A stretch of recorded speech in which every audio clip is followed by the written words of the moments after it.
We would like to welcome you to a demonstration of two-brain poker for Texas Holdem. What is two-brain poker?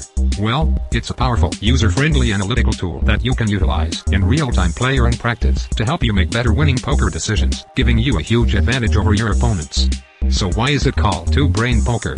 It's because it allows for the seamless combination of the computer's brain power and computing what are called the numbers in poker for every conceivable poker situation, along with your experience and knowledge of poker in a simple yet powerful way. When you consider the billions of possible hand combinations, along with the rapidly changing number of opponents and bets and pot sizes, there are trillions of possible situations you need to analyze in mere seconds. Now imagine the advantage you would have if you had a tool to take that load off your mind and allow you to focus on the more subtle aspects of poker, like bluffing and reading opponents.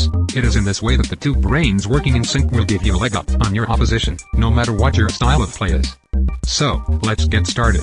As you can see, there are two modes of the program. Play mode, which is streamlined so that you can use this program in real time, such as when playing online, and practice mode, where you can learn how to use the program and also learn how to make better poker decisions.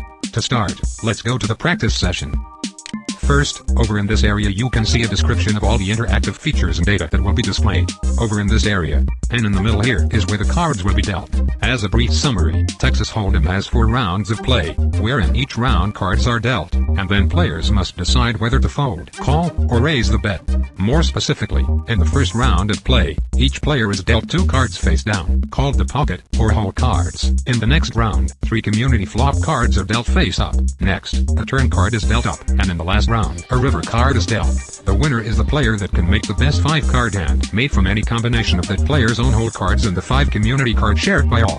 The key question is, how do you decide whether or not to fold, or whether raising your bet or simply calling is the right move in each round? Well, therein lies the strength of two-brain poker. This program will perform the necessary number crunching that forms a solid foundation on which to make those decisions. Combine that with your abilities in, say, the art of bluffing, and your chances of winning can only go up. Interestingly, even in bluffing, two-brain poker can play a role. To demonstrate all this, let's play a hand. There are 2 ways in which to enter cards. You can either have cards dealt randomly, by clicking here, or you can enter cards manually here. This method allows you to pick any cards you wish throughout the whole game, allowing you to study any situation you want. So, let's go ahead and pick our 2 whole cards, say a suited ace-7.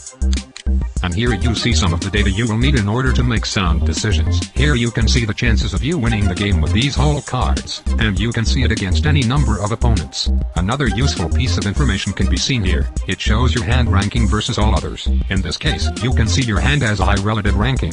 So now you need to decide, is this a hand worth betting on? Well, even with this data, it is still too soon to tell for sure. It will also depend on what are called pot odds. In poker, you need to not only consider how likely you are to win, but also how much of a payoff you will get for the size of your bet. This is measured by what are called pot odds. You then need to compare these pot odds versus the odds, or chances, of winning. To demonstrate this, let's set up the pot and betting parameters. Let's say you are at a 2-4 limit game. This means in the first 2 rounds of play, bets must be at least $2. Then the last 2 rounds, $4. So, let's input the low limit for the game, in this case, $2. That way, when we enter amounts for betting and the total pot size, down here, they will move in their proper increments for fast data entry. Note, because of the small blind, which is half the low limit, initial increments are set at $1 per step. Okay, so let's say you are at a table with 5 opponents left, and that so far, there's $10 in the pot. So we can enter that here, and it's your turn to consider a $2 bet. We can input the $2 bet, and see what we get. And now you can see how easy it is to integrate the chances of winning with pot odds in number of opponents, just by looking at this graphical display. And as long as this red column is above this pot odds line, you can be confident it is appropriate to bet. In this case, the chances of winning are 17.1%, which is indeed higher than the pot odds, which are 5 to 1, or 16.7%. So you can bet your $2. Note, however, that raising to a $4 bet changes things, as suddenly the payoff is not so worthwhile. The chances of winning are now below the pot odds line. Okay, so let's update the pot amount to include your bet and move on to the next round and pick the flop cards. Say, a 9 of clubs, 9 of hearts, and 2 of spades. So is this flop a good one for you? Again, we don't know yet. We have an overcard, the ace, and 3 spades. Another feature you can utilize is checking the odds of hitting certain hands, by clicking here. Here you can see the odds of getting these various hands. In our case, you can see that the odds of getting a flush are low, though not insignificant, and the odds of pairing the ace by the river are at 7 to 1 or 12.5%. But what about your opponents? How strong of hands can they get with this flop? Well, it's why we need to check those pot odds and compare them with our chances of winning. Embedded in those calculations are the chances opponents can make all different kinds of hands. So, let's update the pot size. Let's say 2 players fold, leaving just 3 opponents. So we can update the pot with their bets. And now it is our turn. We can check if a $2 bet is advisable. Well, it's looking okay to stay in and place your bet. The chance of winning against the 3 opponents is 11.4%, and pot odds are 11.1%. Again though, a raise is not a great idea, unless you decide to bluff and be aggressive. As you can see, your pot odds line goes above your chances of winning, and the relative strength of the hand has decreased, as seen here. We'll update the pot with your bet, and let's go to the turn card. Let's say a 7 of diamonds. Looking good here, as we've paired the 7 and now have 2 paired with the ace kicker. Still, we need to be sure, and to see if maybe we can be more aggressive and raise. So, let's crunch the numbers. With the 3 opponents still in with their bets, we can click the pot up 3 times, and the pot is up to $30. Entering our bet confirms this is a strong hand and betting is warranted. In fact, when we check if a raise is advisable, the numbers show, yes, it is. So let's update the pot at the end of all that betting to $50, reflecting all 3 players calling. Next, we can enter the river card, say, a 10 of hearts. It looks like things have deteriorated a bit here, as seen by the lower hand rank. Opponents could have a possible straight or higher 2 pair. One piece of information you can consider in your decision making is shown up here. These are the number of opponent hands that can still beat you. As you can see, there are still a number of such hands that could be out there. So, it's a bit messy and unclear as to what to do. So let's check the numbers. Adding 3 players betting $4. We now will consider calling that $4. As you can see, that bet is a solid one to make here. As for raising though, that would be a bit risky. Though it is close enough, it's not a big gamble to bluff. Speaking of bluffing, back to this number of hands that can beat you. This piece of data can help you in bluffing. By knowing the number of hands out there that can still beat you, you can get a sense of how risky it is to bluff. The lower the number of those hands, the less risky it is for you to bluff. Combine that with checking how high your hand ranks, and you have a better gauge of the risk of bluffing. Likewise, this data can help you get a sense of how likely someone else is bluffing. The higher your card rank, and the fewer the number of hands that can beat you, the more likely someone is bluffing.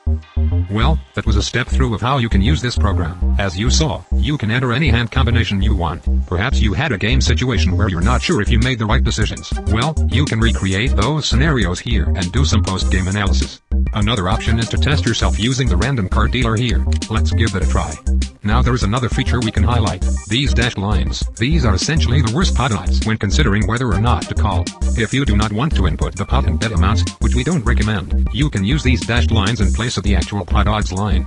In being the worst case, you can be sure if your chances of winning red column is above the corresponding dashed line, you can be sure it's safe to at least call. We recommend you only use this for the first round of play though. The further you go into a game, the less usable these dashed lines are. They give pot odds increasingly worse than they actually are, and lead to play that is far too tight or conservative. But to test your whole cards, they can be used as an approximation. And as stated, you can also check the hand ranking to get a sense of how strong the hand is.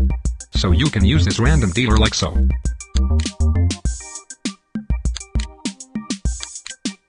As you can see, a large number of hands are not strong, which is why you will often fold more than not, depending on how conservative you play, of course. Here is an example of a good hand, an offsuit king-queen. As you can see, chances of winning against any number of opponents are above the dash lines. And of course, you can play entire games with the random card dealer, preferably with the pot and bet sizes kept up to speed. But even if not, then you can at least learn important information on hand strength and chances of winning. And, with enough practice, you can develop a stronger feel for the game. Now, once you get comfortable with entering bets and cards, you can then use this program in real time, like when playing online. So let's go to the play version and demonstrate this. As you can see, this is a more compact version to make room for an online game, which would usually be over in this area. So let's go through another quick example. First, we enter the low limit for the game, up here. Next, we enter our cards once they are dealt. Let's say that we are dealt a suited king 10. As you can see, by the high chances of winning, and also the high hand rank, that it is probably a strong hand worth betting on. And, as shown here, you have a better than 5 to 1 shot at a straight draw by the flop, and an 8 to 1 shot at a flush draw. But of course we need to check those pot odds. Let's say there are 5 opponents, and the pot has $12 in it. We can see that it's safe to call with $2, as the chances of winning are above the pot odds. Notice that a raise is not a great idea though. Okay, let's play on, and say the flop consists of a 7, 10, and 8 of diamonds.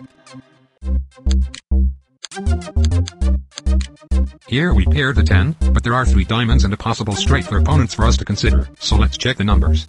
Let's say there now is $20 in the pot, with one player folding. Checking the graph, and we see that the paired 10s are strong enough and it is safe to bet, though again, not necessarily raise. By the way, as the play moves around the table and players bet, to keep up with the game, simply keep your mouse over the pot increment button, and just keep clicking in each person's bet, until it's your turn. And that's all you need to do to keep up to speed.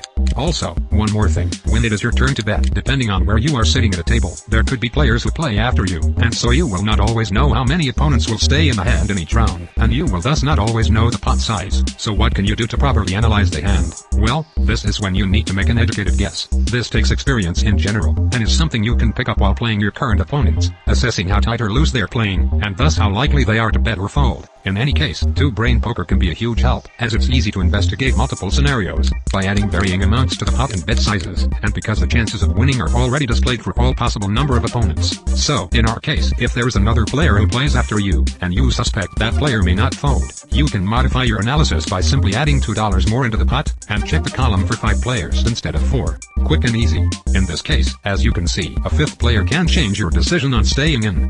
By the way, this same technique can be used to estimate and to incorporate into your decision-making what are called implied odds. Implied odds are essentially pot odds that consider what will happen by the end of the hand, which players can use to make decisions at the current stage of the hand. Again, with two-brain poker, as just shown, you can explore these possibilities for implied odds quickly by entering what you speculate the pot size could be by the end of the hand, and how much you could wind up betting. Then the pot odds line, which now represents the implied odds, can be used as before, namely by comparing it to the chances of winning versus the number of opponents you surmise will still be in the hand at the end. Next up, the turn card, here shown as a 10 of hearts. Looking solid, as we now have a set of 10s. A quick check with a pot size now at $34, and one opponent folding, we can see it's not only safe to bet, but also to raise, an $8 bet. Finally, here comes the river, a 9 of clubs. We can see a possible straight and a possible flush for our opponents. So are our 3 10s strong enough? Well, we can see there are still 102 hands that can beat us, so it's a bit unclear as to what to do. So let's check the numbers. Checking with a pot size of $62, still 3 opponents. A bet of $4 is still solid. In fact, so is a raise, a bet of $8. Well, we hope you have enjoyed our demonstration of two-brain poker for Texas Hold'em and realize how helpful this program can be, whether you are a beginner or an experienced player. Texas Hold'em is a fun but complex and multifaceted game, and two-brain poker takes care of the data side of the game, and even helps with the more subtle aspects of the game too. Combine this with your poker skills, and you have a winning combination. In the end, if two-brain poker helps you correct just one mistake, that can make the difference between the winning session and the losing one. So, we hope you find it practical and usable, in learning and in play, and you become an even better poker player.